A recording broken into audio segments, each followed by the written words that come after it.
இவள் யோசித்து பார்த்தாள். இந்த ஐவரின் அடையாளம் என்ன? கணவர் ராமனால் அக்னி பிரவேசம் செய்யப்பட்ட சீதா, கணவர் கௌதம முனிவரால் தெரியாமல் செய்த தவறுக்காக கல்லாக சபிக்கப்பட்ட அகல்யா, ராவணனின் காமாந்தகார கொள்கைகளை சகித்து கொண்ட மனைவி மண்டோதரி, பாண்டவர்களால் சூதாட்டத்தில் பணயம் வைக்கப்பட்ட திரௌபதி, அறிவாளியான தாரா கணவன் வாலிக்காக அவன் தன் தம்பி சுக்ரீவனின் மனைவியை கடத்திய போது மௌனம் காத்து பதிவிரதை தர்மத்தை காத்து கடைப்பிடித்த தாரா. இந்த ஐவரை தியானித்தால் மனத்துக்குள் அடிமை மனப்பான்மை ஆட்கொள்ளாதா? இதுதான் பெண் தர்மம் என்கிற மறைமுக போதனை தலை தூக்காதா?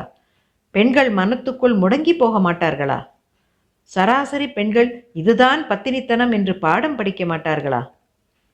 இதையெல்லாம் அம்மாவிடம் சொன்னால் அடிக்க வருவாள். ஏதோ பட்டிமன்றம் ஒன்றில் கேட்டது நினைவு